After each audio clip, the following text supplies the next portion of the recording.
চক্রবর্তী গো বাছা, যিনি 11 বছর দেহ রেখেছে। বললাম তো জানি না। আশ্চর্য, তুমি তো এই গ্রামেরই ছেলে নাকি? এই যে ভাইয়া, আমি সেই কলকাতা থেকে আসছি। বলি চক্রবর্তীদের বাড়ি কোথায় বলতে পারো? ও চক্রবর্তীদের বাড়ি এই যে এখান থেকে তেঁতুল গাছ তো দেখছেন, ওখান থেকে 2 পা গেলেই পাবে। আচ্ছা আচ্ছা, ধন্যবাদ। ফটিক দাদা, মা তোমায় ডাকছে। যাবো না। তাহলে তো মায়ের কথা মতো তোমায় তুলে নিয়ে যেতেই হয়।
আচ্ছা আচ্ছা বেশ, বল চুপ।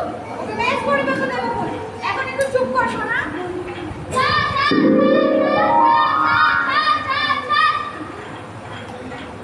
এই যে মা আসতে চাইছিলে না, জোর করে তুলে গেলাম। তাও বলতে পারো তুমি সামলা, তুমি চললে। হ্যাঁ হ্যাঁ রে ফটিক, তুই আবার না করতে পেরেছিস? না, মারিনি।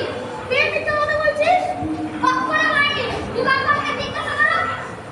কি রে মাখন, তুই যে বললি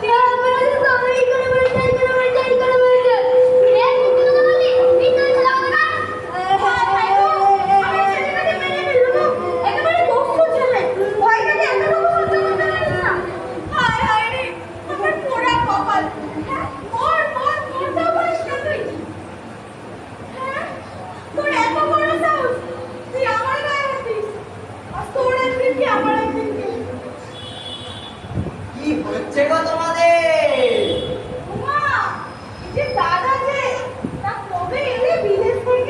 কত বছর তোমাদের খোঁজ নেওয়া হয়নি, আর তোমার স্বামীর কথা হওয়ার খবর তো আমি বিদেশে থাকতেই পেয়েছি। অবসর করে উঠতে পারিনি, তাই বা ছাড়তে সব কথা। তা তোমার কি এড়ায়? বাহ বাহ বাহ বাহ বাহ বাহ, ফুটফুটে দুটো রাজপুত্রের মতন দেখতে। তা বয়স কত হলো?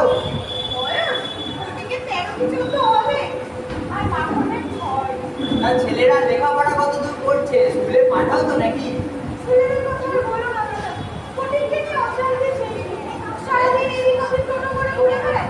পড়াশোনা তো একেবারেই সারাদিন ভয় ভয় থাকতে হয়।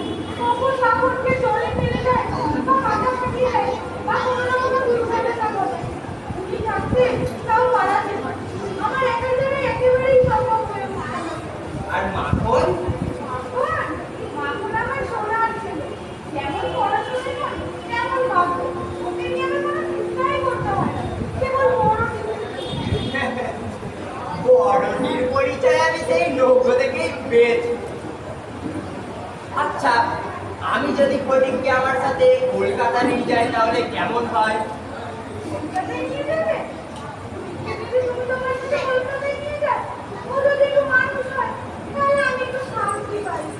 আমার ছেলেদের সাথে কলকাতার স্কুলে পড়লে হয়তো কিছুটা পরিবর্তন হবে। এই পাড়াগায় পড়ে থাকলে ভবিষ্যতে কিছু উন্নতি করতে পারবে। কেমন রে ফটিক, যাবো নাকি মামার সাথে কলকাতায়? যাবো যাবো যাবো, কবে নিয়ে যাবে, কবে নিয়ে যাবে? মামাকে বিরক্ত করো না। এত বছর পর মামারই আসা, কিছুদিন বিশ্রাম করুন, তারপর যাবে কোন। চলো দাদা, ভেতরে চলো, কিছু খেয়ে নেই। চলো।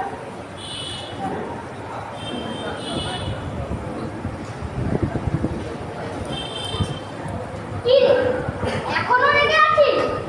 আচ্ছা আচ্ছা, আর মারবো না। আমি তো আর এখানে থাকবো না।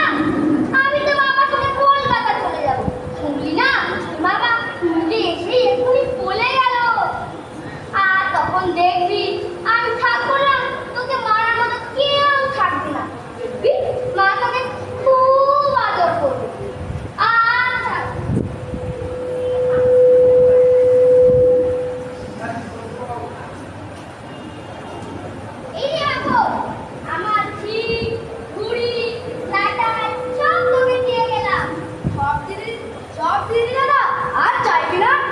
না, কখনো চাইবো না। ফিরে এসেও চাইবি না? দূর বাবা, আমি যখন ফিরে আসবো তখন তো আমি অনেক বড় হয়ে যাবো। তাছাড়া এরকম ঘুড়ি, ছিপ, লাটাই এরকম মামা মামি কলকাতায় অনেক কিনে দেবে। তাছাড়া তোর মন খারাপ করবে না? করবে বই কি, ভোলা, নবীন, সতু সবার জন্য মন খারাপ করবে, আর তোর জন্য একটু একটু করবে। আর মায়ের জন্য না, করবে না। কেন জানি না।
কই গো, সব গেলে কোথায়?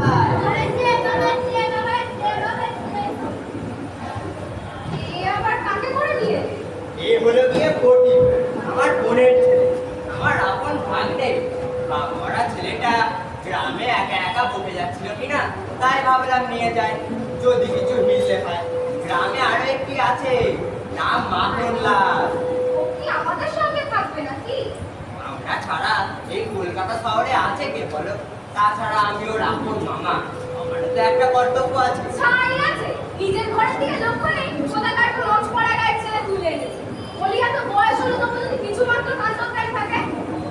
আহা, অযথা তো রাগ করছো কেন? ফটিক বড় ভালো ছেলে, দেখবে ওকে নিয়ে তোমার কোনো অসুবিধা হবে না। হবে না? তিনটে ছেলেকে নিয়ে হিমশিম খেয়ে যাচ্ছি, তার উপর আবার উল্টো ঝামেলাকে হাজির কর। বলি দুদিন বাদে ছেলেদের পরীক্ষা, সেদিকে হুঁশটা করে দিচ্ছিল তো নাকি? আমরা মনে নিজের চালায়, তার উপর আবার নতুন অশান্তিকে হাজির কর। নিজের ছেলে নিজের সামনে দরদি ভাই পরের ওপর দিল চাকরি। আর তোমার বলি হারি ভাই, ভালো মানুষের মতো ঘরে থেকে যায়নি। এখন খেলা সামলাতে হবে আমাকে। এই ছেলেকে আমি রাখি তবে? দেখবে একদিন সঙ্গ সে তোমার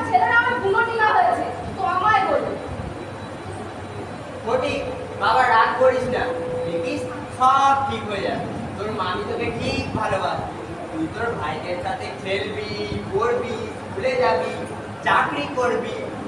কি বাবারা, তোমাদের নতুন দাদার সাথে খেলবে তো? না খেলুক, আমি খেলবো তোর। যা বাবা যা, ওই কলতলায় গিয়ে ভালো করে হাত পা ধুয়ে আয়, যা। নিজের সংসার নিজের মতো গুটিয়ে রাখবো না, উনি আবার জুটিয়ে নিয়ে এলেন বোনের ছেলেকে। তা বোনের ওপর এত দরদ এতদিন ছিল কোথায়? অমন একটা ধেড়ে ছেলে, খাওয়া পড়া ওঠা বসা সবকিছু দায়িত্ব নিয়ে নিজে ভালো মতো চুলে দাও। ওইটুকু ছেলে ওর বিশেষ চাওয়া বাবা, আমাদের সাথে এক পাতে দুমুঠো খাবে আর ঘরের এক কোণে পড়ে থাকবে, আর খোকাদের সাথে স্কুলে যাবে। হাজারো, আমি তোর মামা। অত ভালোবাসো যখন, তবে আরেকটিকে গ্রামে রেখে এলে কেন? সেটিকেও সঙ্গ করে আনতে পারতে, শান্তি হতো, মনের আশা পূর্ণ হতো। দেখেছো চেহারা, দেখেছো না আছে ছিঁড়ি, পোশাক দেখো না। মা আসার সময় একটা ভালো জামা কাপড় পরে পাঠাতে পারিনি নাকি? যাই, রাজপুত্রের জন্য খাবার জোগাড় করি গে। ফটিক, তুই বাবা আয়, এখানে আয়। তুই বাবা বস, আমি একটু হাত পা ধুয়ে আসি। সারাদিন ঠিক করে খাওয়া দাওয়া হয়নি, তার উপর রাস্তাটা তো ধকল কম নাই। বস বাবা বস।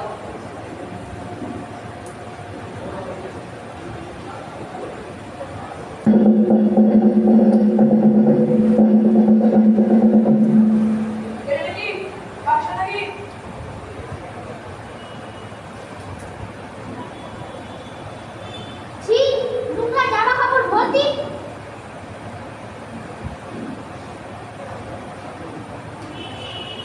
দাদা, দুটো পেয়ারা আছে দেখি।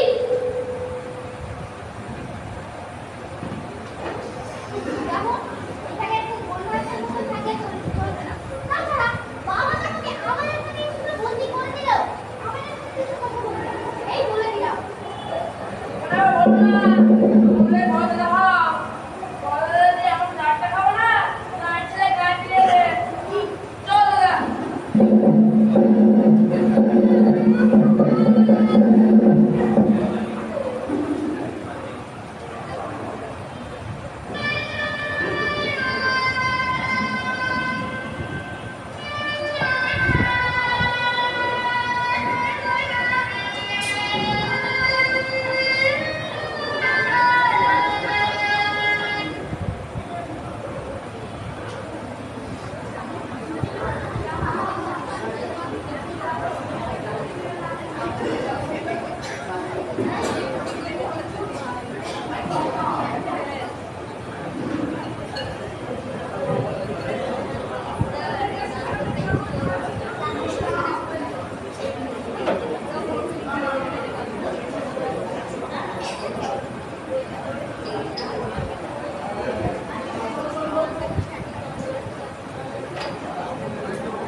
আছে, তাতে ভোলা, নবীন, সতু আর আমি সবাই মিলে ছিপ দিয়ে মাছ ধরতাম। আর ভোলা ভালো সাঁতার কাটতে পারে, আমিও পারি। মাখনটা না বড়ই ভীতু, সাঁতারও কাটে না, গাছেও চড়ে না। জানো দিদি, আমার না এখানে থাকতে ভালো লাগে না। তা ভালো লাগে না তো আছো কেন বাবু? মামাকে বলো না গ্রামে দিয়ে আসো। মামাকে বলেছিলাম যে মায়ের কাছে যাবো। মামা বলেছে স্কুলের ছুটি হোক, তারপর দিয়ে আসবে। কার্তিক মাসে পূজার ছুটি, সে এখনো ঢের দেরি। আমার না এখানে থাকতে ভালো লাগে না। তুমি আর মামা ছাড়া আমাকে কেউ ভালোবাসে না। তোমাকে ভালোবাসতে বড্ড ভয় হয় বাপু। কখন তোমার মামি এসে বলবে ছেলেটাকে লাইনে দিয়ে মাথায় তুলে দিয়েছে। মামি আমাকে একটুও ভালোবাসে না, ঠিক করে কথা পর্যন্ত বলে না। একদিন মামা আমাকে কোনো কাজ করতে বললে আমার না খুব ভালো লাগে, কিন্তু যেই করতে যাবো অমনি মামি এসে বলবে থাক থাক, ঢের হয়েছে ঢের হয়েছে, তোমাকে আর কাজ করতে হবে না, এখন নিজের লেখাপড়ায় মন দাও গে। আমার না পড়াশোনা করতে ভালো লাগে না। তারপর আবার স্কুলে যেতেও ভালো লাগে। স্কুলে বল মারি, পড়া পারি না তো তাই। তার উপর আবার একটা বই হারিয়ে ফেলেছি। মামিকে বলেছিলাম যে বই হারিয়ে ফেলেছি। তা তোমার মামিকে বললো? খুব রেগে গিয়ে বললো, বেশ করেছো, মাসের মধ্যে 5 বার বই কিনে দিতে পারবো না। তা তোমার ভাইরাও তো পড়ে, তাদের সাথে গিয়ে না একটু পড়াটা দেখে নিও। ভাইরা ওরা আমার সাথে স্কুলে ভালো করে কথাই বলে না। তার উপর অন্য ছেলেরা যখন আমাকে নিয়ে হাসাহাসি করে, তখন ওরাও তার সাথে যোগ দেয়। কি জানি বাপু, তোমার কপালে আরো কি কি আছে। এই বাইরে আর বসে থেকো না, স্কুলে পড়াটা করো, নয়তো কাল স্কুলে গিয়ে আবার মার খাবে। আমার না পড়াশোনা করতে ভালো লাগে না। এই ফাঁকা জায়গায় বসে থাকতে আমার না খুব ভালো লাগছে। কি জানি স্কুল থেকে ফেরার পর থেকে মাথাটা কেমন ব্যথা ব্যথা করছে, গা শিরশির করছে। জ্বর আসবে না তো? ওই দেখি দেখি, ওরে বাবা, আজে জোরে পুড়ে যাচ্ছে। এই বাইরের হাওয়ায় আর বসে থেকো না, ঘরে যাও, মামাকে বলে কিছু ওষুধ খাও।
পড়াশোনা করে মস্ত বড় হও বাবা। আচ্ছা, বলি তোমাদের বাড়ি বুঝি এখানেই? না বাবা, আমরা গ্রাম থেকেই আসি। ভিক্ষা করতে। ও, তোমরা গ্রাম থেকে আসো? আচ্ছা, তোমাদের গ্রামে নদী আছে, খেলার মাঠ আছে? আছে তো কি, কত নদী আছে, কত মাঠ আছে, আর কত খেলার জায়গা আছে। আমাদের এখানে না কিছুই নেই, কেবল বড় বড় বাড়ি। আমার না এখানে থাকতে ভালো লাগে না।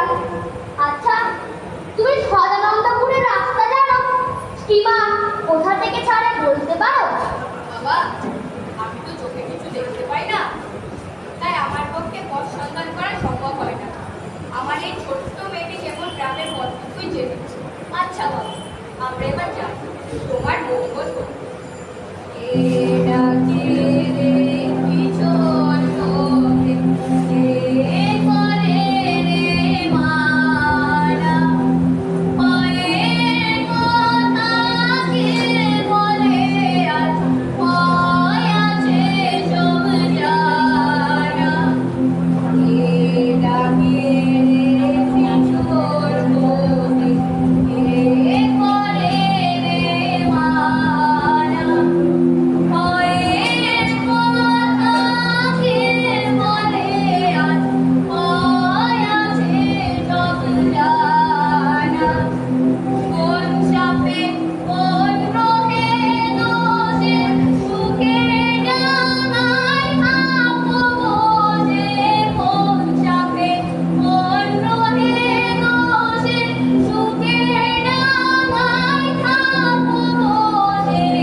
সকলের বাড়িতে খুঁজলাম, কোথাও পেলাম না।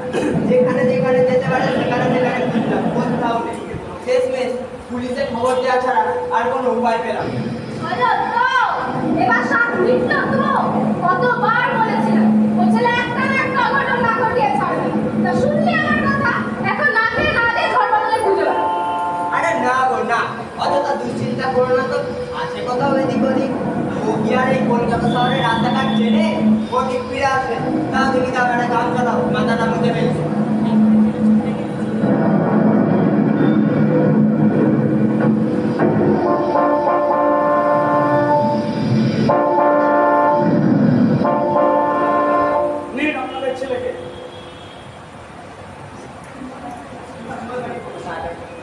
নিন আপনাদের ছেলেকে। অনেক খোঁজাখুঁজির পরে স্টিমার ঘাটের কাছে পাওয়া গিয়েছে। ওর ভাগনাকে ভালো করে ডাক্তার দেখাবে। জ্বরে গা পুড়ে যাচ্ছে, তার উপর আবার সারাদিন জলে ভিজেছে। আবার আপনাদের রাস্তা আয় বাবা, কাছে আয়। আমি মায়ের কাছে যাব। এই তো বাবা, আমি তো রয়েছি, আমি গিয়ে দিয়ে আসবো তোর মায়ের কাছে। কেন বাপু পরের ছেলেকে নিয়ে এমন কর্মবোধ? দাও না, দাও, ওকে বাড়ি পাঠিয়ে দাও না। আমি মায়ের কাছে যাচ্ছিলাম, আমাকে ফিরিয়ে নিয়ে এসেছে। আমি মায়ের কাছে যাব, আমি মায়ের কাছে যাব। সকাল হোক, গরমের শুরু হোক, আমি নিজে গিয়ে তোর মায়ের কাছে দিয়ে আসবো। এমন করে অচেনা অজানা জায়গায় যেতে আছে। সকাল হতে ছেলে ওর মায়ের কাছে দিয়ে আসবে, যার ছেলে তার কাছে রেখে আসবে। এমন বুড়ো ছেলে পাড়া গায়ে ঝোপ জঙ্গলে পড়ে থাকলেই ভালো থাকে। তোমাকে আর লেখাপড়া শিখে পণ্ডিত করতে হবে না। আমি মায়ের কাছে যাব, আমি মায়ের কাছে যাব, আমি মায়ের কাছে যাব, আমি মায়ের কাছে যাব, আমি মায়ের কাছে যাব।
মা,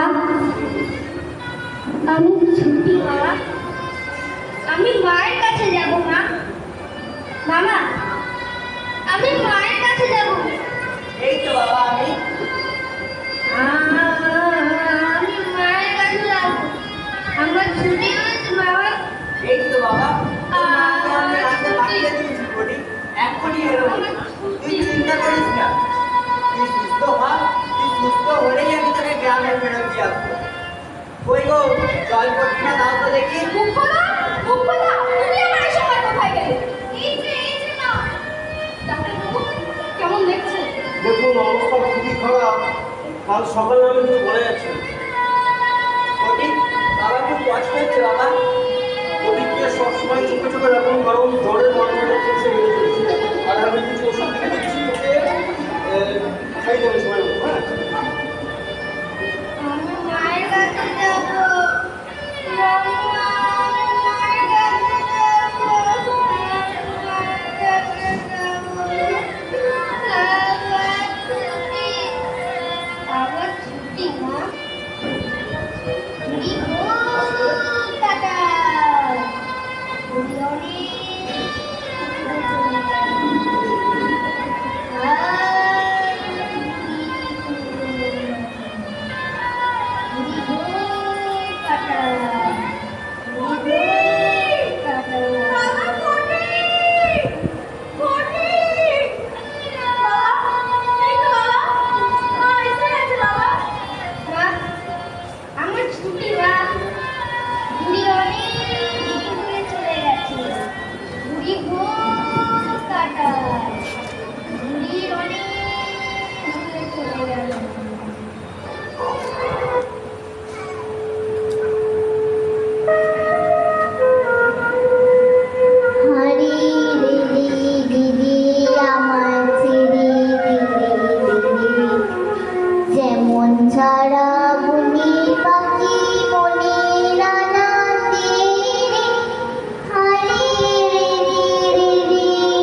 নাচুন যে